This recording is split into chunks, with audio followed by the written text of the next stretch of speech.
So now let us do Plato's communism.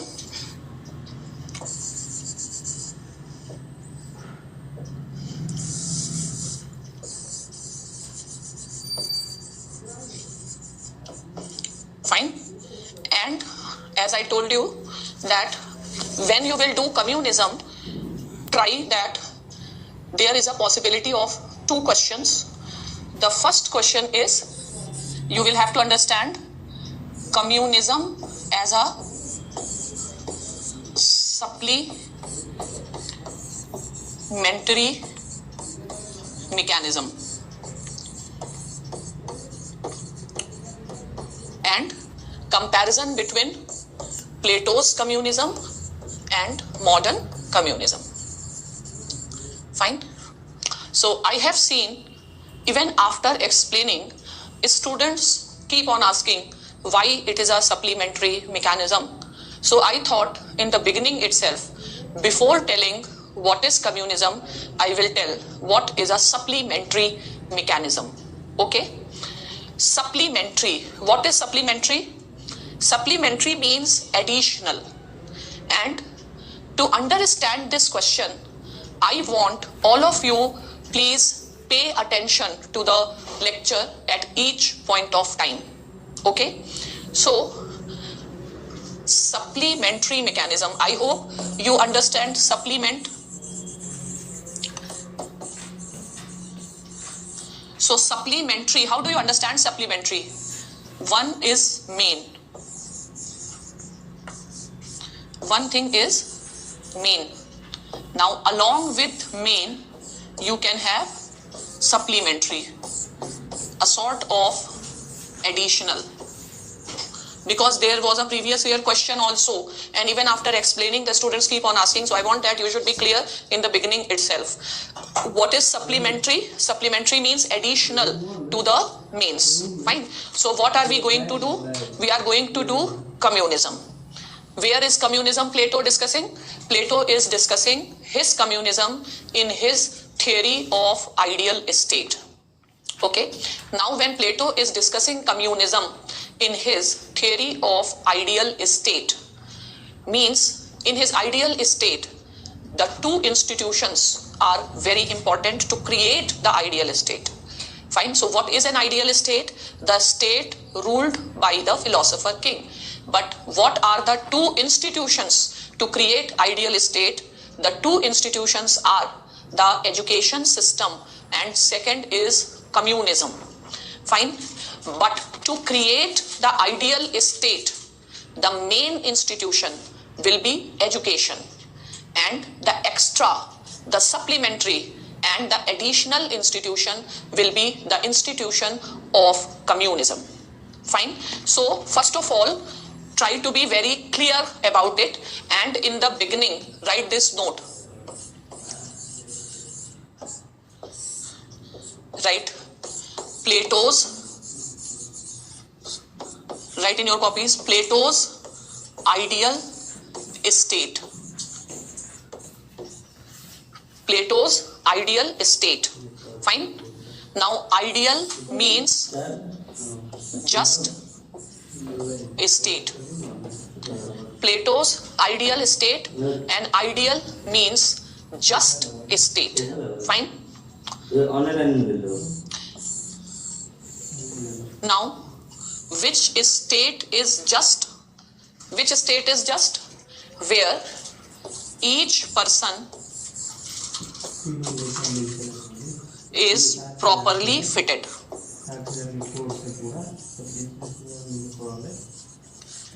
Where each person is properly fitted. So justice is also the right fitting, proper fitting.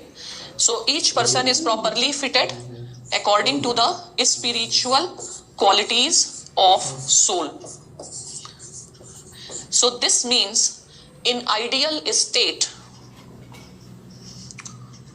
who will be the ruler in ideal state? Which is a just state, and state will be just when the man of reason or the philosopher king will rule over the man of courage and the man of appetite. Fine. So man of reason rules over man of courage and appetite. So this is a just state. Now,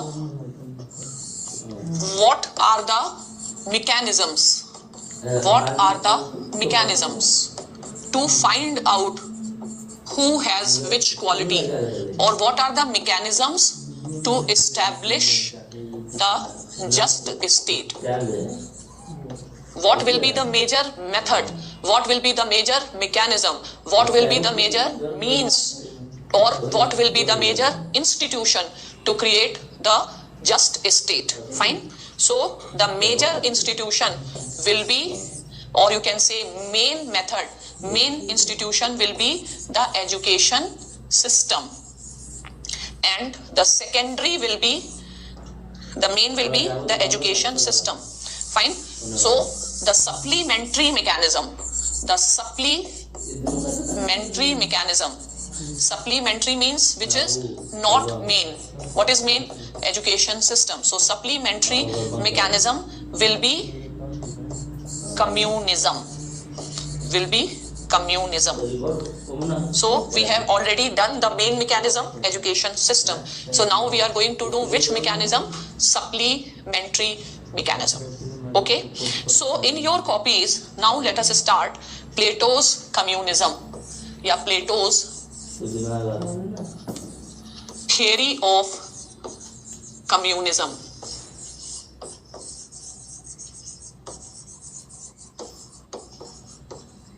Plato's theory of communism.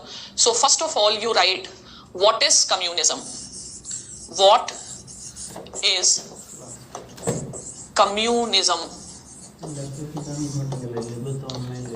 Fine. So we have seen different forms of communisms.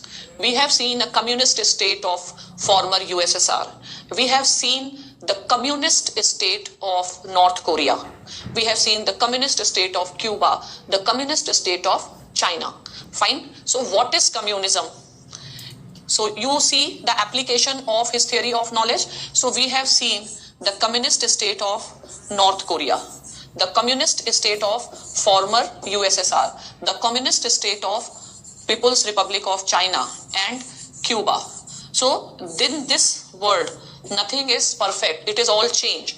So there is a difference in North Korea and China. There is a difference in all these things. But in the behind the difference, there is something common.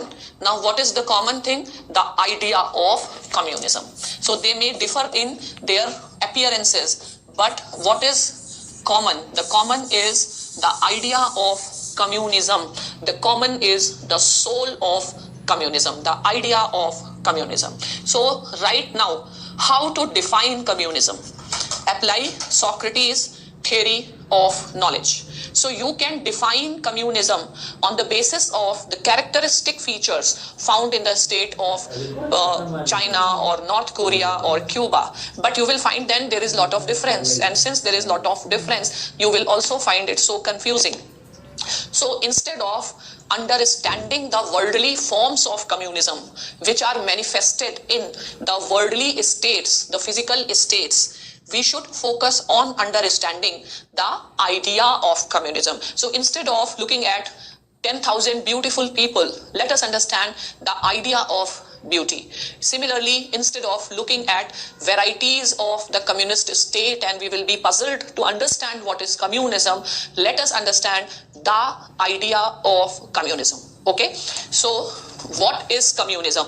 And always whenever somebody asks you to define something, so don't go by the external manifestations. Always use the idea of communism, the idea of democracy. Idea of democracy is to be understood rather than the forms of democracies, rather than the appearances of democracy. Fine. So what is communism, or what is the idea of communism? The idea. So what are we going to understand? Not communism of USSR. We are trying to understand the idea of communism, which is universal, which is transcendental. Fine. And the idea of communism is community. The word is community. So the idea of communism is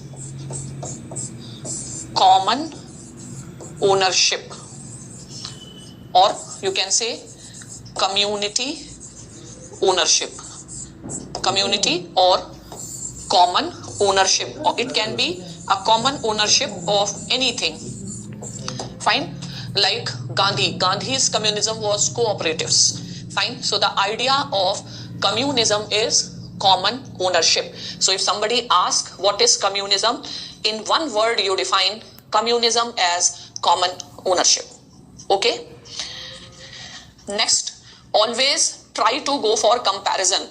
What is communism? But you can understand what is communism by also understanding what communism is not. Fine. So go for comparative approach. So if you will say what is communism, means what is the idea of communism, your answer should be communism stands for common ownership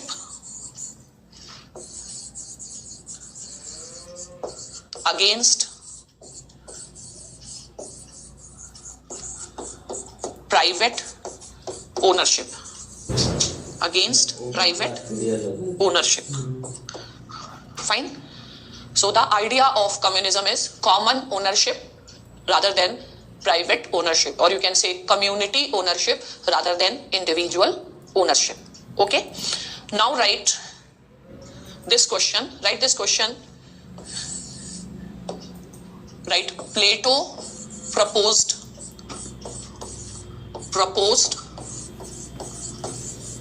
communism of what? Like Marx proposed communism of property, common ownership of property. Plato applied the idea of communism on what? Fine.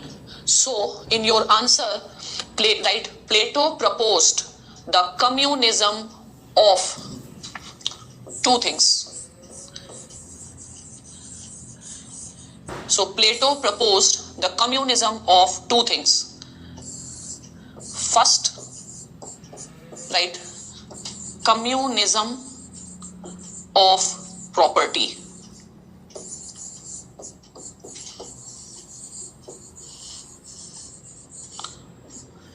Fine.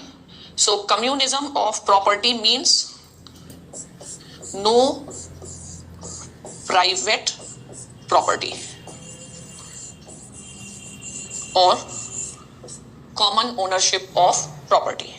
And the second concept, which you may not have known earlier, Plato proposed communism of family. Communism of family. Sometimes it is also called as communism of wives or family. Means no private wife, rather common wife. Fine. So Plato is suggesting what is communism? Common ownership. Plato is applying communism where? Plato is suggesting and applying communism in two contexts. First, communism of family, and second, communism of property. Means no private property, no private family, no private wife, no private child. Okay. Now in your copies you write Plato, write this question. Plato proposes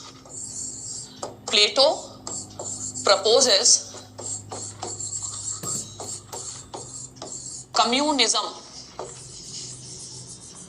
for which classes?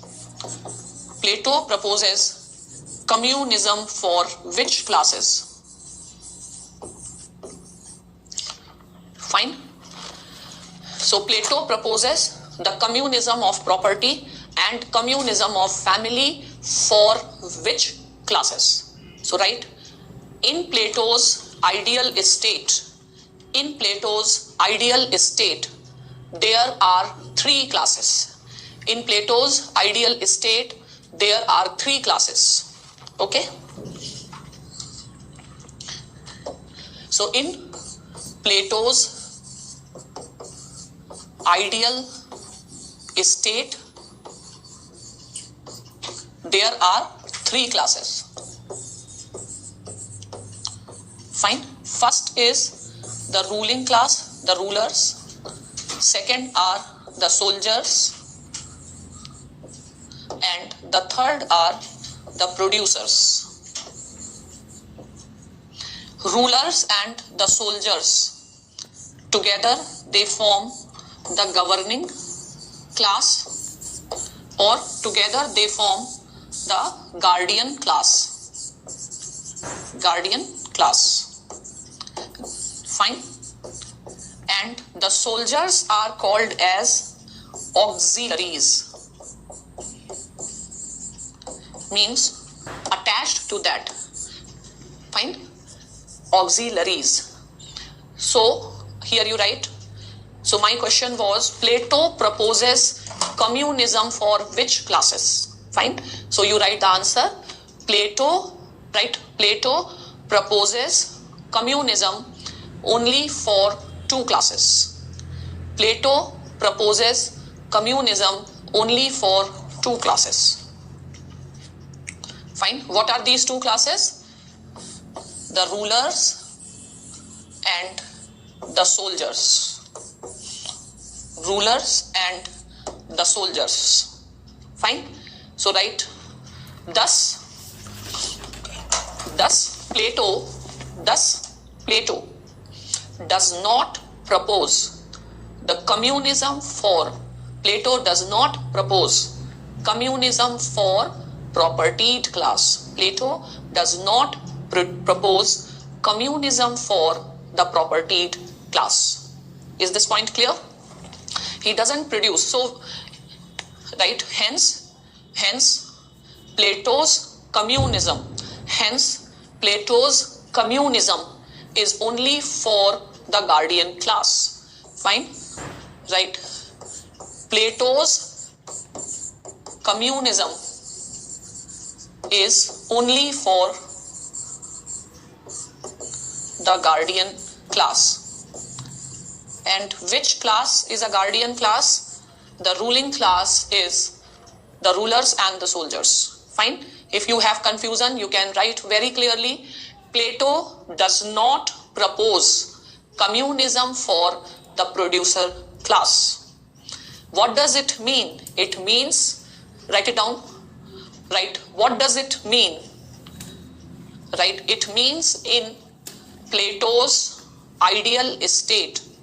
It means in Plato's ideal state, the guardian class will not possess, or right, means in Plato's ideal state, the guardian class will not be allowed.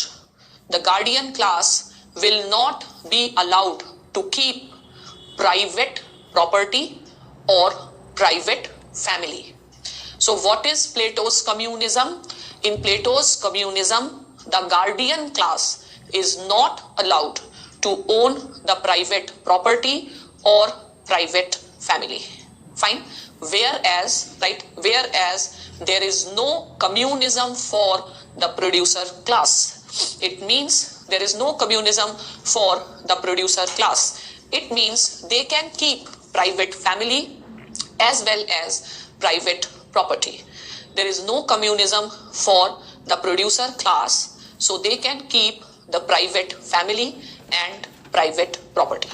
Is this point clear? So again, keep this in mind. Communism means, the idea of communism means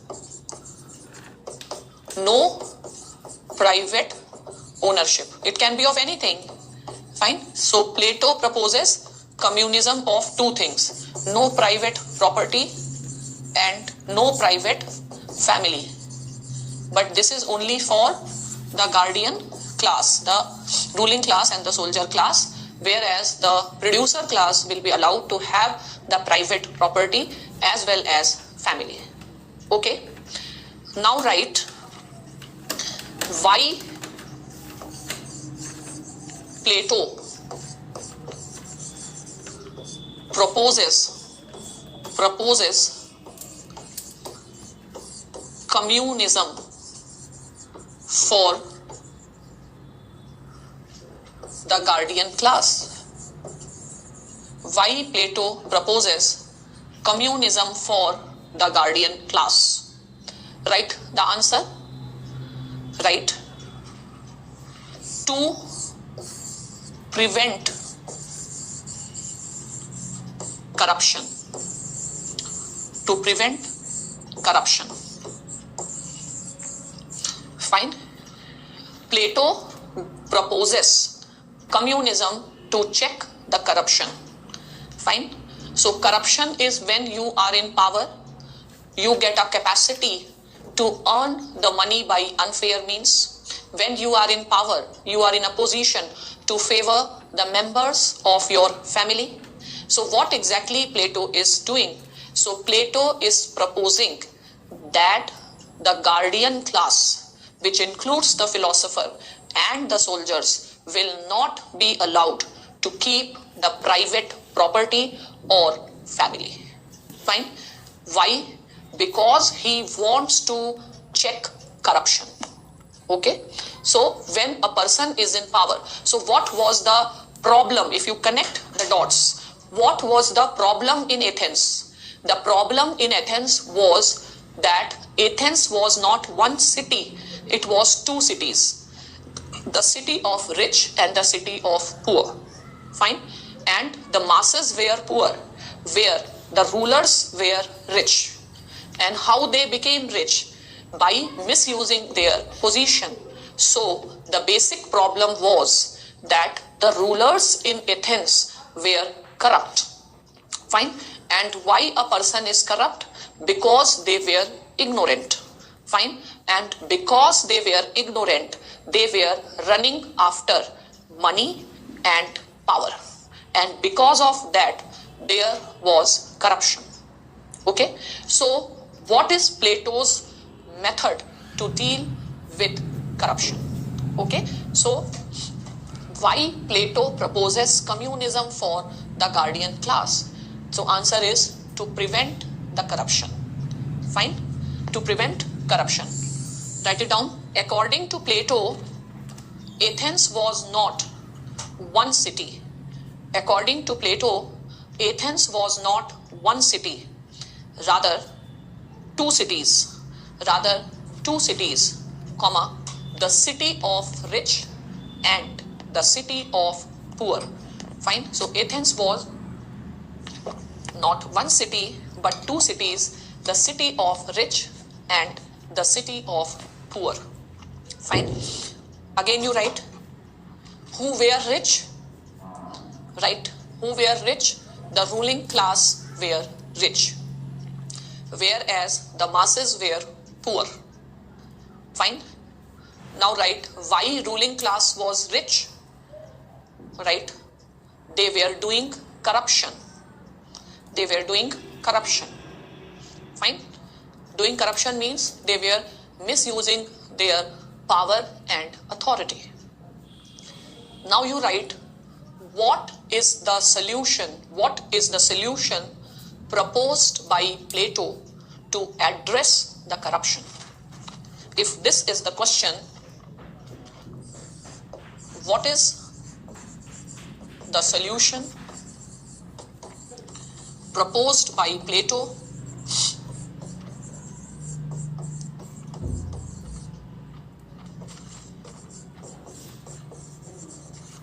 to address corruption? The solution proposed by Plato to address corruption. Right? So the solution depends upon the diagnosis, how Plato diagnosed the problem. Okay. So what was the main reason for corruption? So Plato believed that the main reason for corruption, the main reason for corruption was the ignorance of the ruling class. Main reason of the corruption is the ignorance of the ruling class. Right further, right, they were ignorant because they were thinking. They were ignorant because they were thinking that money and power, they were thinking that money and power is a source of good life. So they were ignorant because they were thinking that money and power was a source of good life. Fine? Right. Hence, Plato's solution was,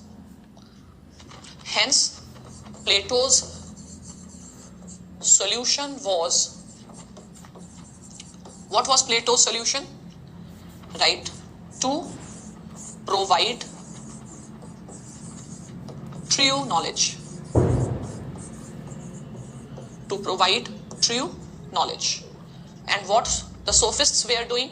They were misguiding the people. So Plato wanted that the true knowledge should be provided. Right? So Plato's solution was to provide true knowledge. Okay? And hence he emphasized on true knowledge. Okay? So for Plato, the main solution, right? Hence for Plato, the main solution to address the corruption of the ruling class was, the main solution to address the corruption of the ruling class was to make philosophers ruler. Fine? So the main remedy to deal with the corruption is to make philosophers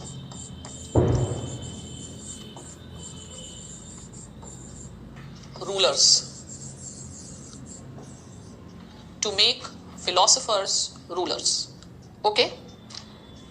Now write, why philosophers will not be corrupt? Why philosophers will not be corrupt? Right? Right answer? Right? Because philosophers have true knowledge. Because philosophers have true knowledge. Right? They understand that money and power does not give real happiness. They understand that money and power does not give happiness. Right, next. Hence for Plato, the main mechanism will be the education system. Hence for Plato, the main mechanism to deal with the corruption, I am emphasizing on this word main, the main mechanism to deal with the corruption of the ruling class will be education system. Main mechanism will be to deal with the education, to deal with the corruption will be the education system. Okay. Now write next question.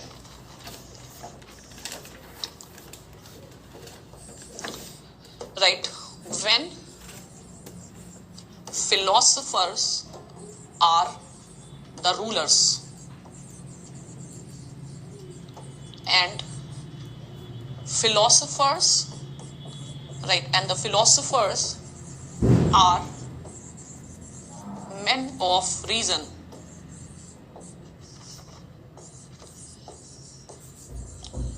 and they understand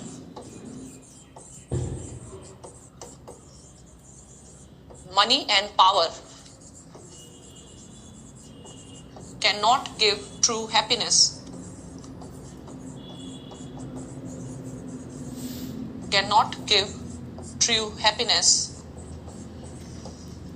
What is the need?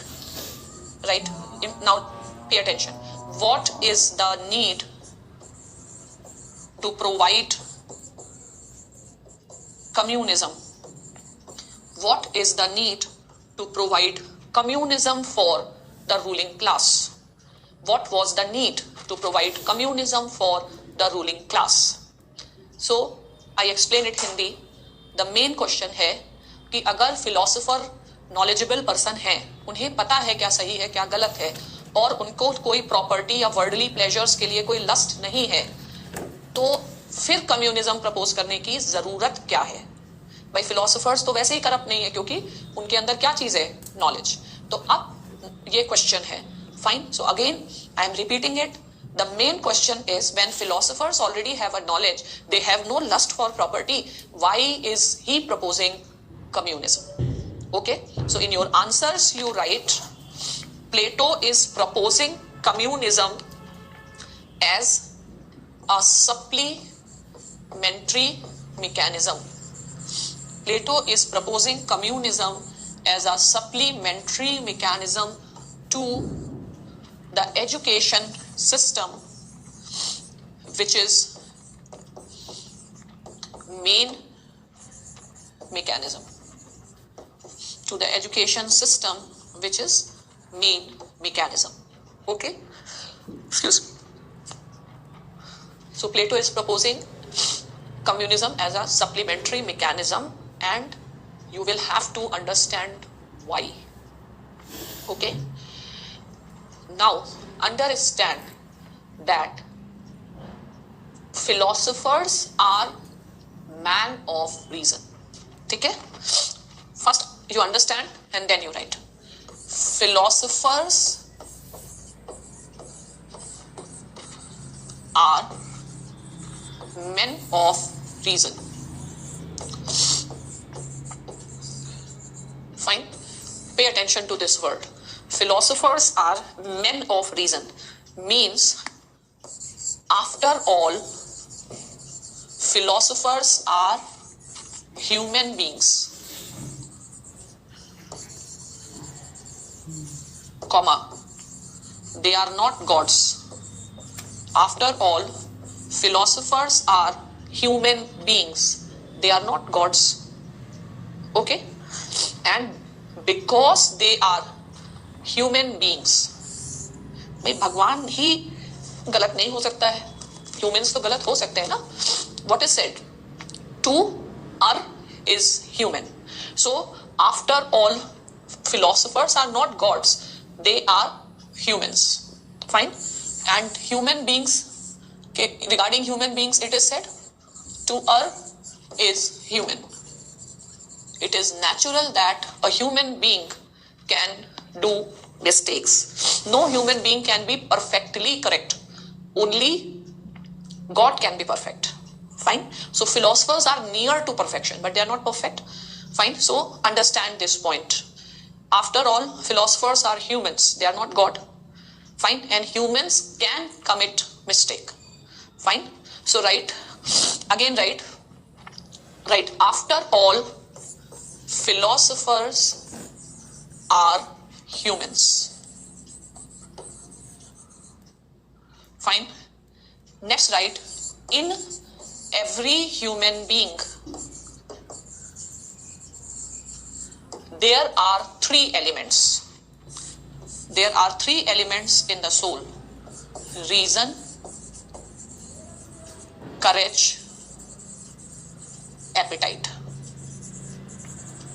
In every human beings there are three elements of soul: reason, courage and appetite. Okay? So it is true that reason is dominating, but they do have, let us say, even 0.01%, but they do have an appetite. भाई philosopher भी खाता तो है ही है ना? Fine. So it may happen that sometimes he acts with his appetite. Sometimes his appetite may become prominent. It is always a possibility that he acts with his appetite because he has an appetite. Fine, there is always, you have to take this possibility. Fine. To avoid this possibility, he suggests an additional mechanism. The additional mechanism is communism. ठीक है? So I am telling in Hindi कि उसके अंदर reason तो है, लेकिन आखिर वो इंसान है। अब इंसान है तो उसके अंदर एपेटाइट है, तो कभी कभी रेयरेस्ट ऑफ द रेयर ऐसा हो सकता है कि वो एपेटाइट से काम करे, ठीक है। तो अगर हमें इस पोजीशन को अवॉइड करना है तो हम क्या करेंगे, हम एक एडिशनल सेफ गार्ड रखेंगे, ठीक है। Means I think all of you are understanding कि after all he is a human being, he is a man of reason, does not mean he doesn't have appetite. So there is always a possibility, or even a remote possibility, that he acts with his appetite. So what will happen if he acts with his appetite? The things will go for toss. Fine. So you can write that he is a human being and he does have an appetite, though that is not dominant. Though that is not dominant, yet he has an appetite. Hence, he may act with his appetite. Right? Though the chances are rare, yet there is some chance. Okay? So now write the next paragraph. Plato is a perfectionist. Plato is a perfectionist. Right? Plato does not want to take chance. Plato is a perfectionist who does not want to take chance. Fine? Even the slightest of chance. Right? Hence he proposes communism. Hence he proposes communism as the additional safeguard. Hence he proposes communism as the additional safeguard. Hence he proposes communism as additional safeguard. So he does not want to take the chance, and to avoid the remotest possibility of the ruler going corrupt, he does not take any chance, and he proposes this as an additional mechanism. So which one is the primary mechanism? Education. Which is secondary mechanism? Communism. Okay? Fine. So why does, if somebody asks you, when the philosophers are man of reason, what is the need to propose communism? What will be your answer? He is a man. Man is a problem. He is a man of reason. He is not God. As he is a man, he has an appetite. Because he has an appetite, sometimes he can act with his appetite. Why to take the chance? Is this point clear? Now write why Plato. Why Plato does not propose communism. Why Plato does not propose communism for the producer class. Why producer class can keep private property. Why producer class is allowed to have the private family. Why no communism for the producer class. Okay, so write your answer. Right, the answer is, in case of the producer class, in case of producer class, communism is neither possible nor necessary. Alright, in case of the producer class,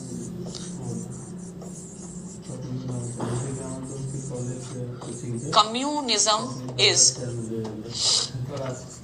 neither possible nor needed. Neither possible nor needed. Fine, write it down. Why not needed? Why not needed? Okay, right. Since producer class is not in power, since the producer class is not in power, there is no chance that he will go corrupt.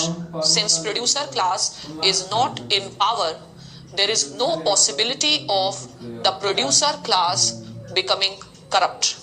Fine, right. Since they are not in power, they will not have power to misuse the authority. They will not have power to misuse the authority. Fine. So who can misuse the authority? Who is in power? Who is in power? The guardian class. Guardian class can go corrupt. The producer class corruption doesn't make any sense because they do not have any power. So for producer class, communism is not necessary because they are not in power. Okay. Now the next thing is, it is not possible.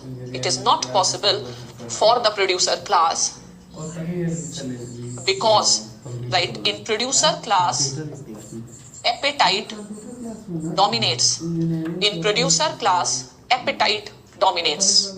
Fine. Hence they cannot leave. Hence they cannot leave their love for property, family, or worldly pleasures. In producer class, appetite dominates. So they are incapable of leaving the worldly pleasures. Again, right, they also have limited reason. They also have limited reason to understand that money is not permanent. So neither needed nor possible. Hence, he does not propose communism for the producer class. Fine. Now write why Plato proposes communism of property. Why Plato proposes communism of property. Right. Again, right. To check the corruption. To check the corruption. Next, right. Why Plato proposes communism of family. Why Plato proposes communism of family. Right. This question, why he proposes communism of family.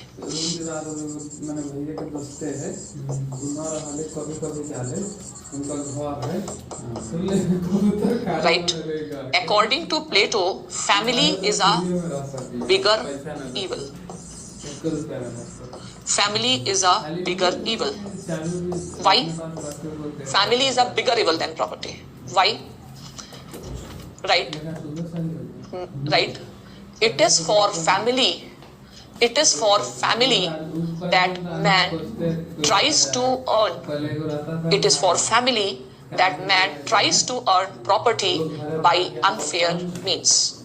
It is for family that man tries to earn property by unfair means. So first is a bigger evil because man wants to earn property by unfair means for the people of family.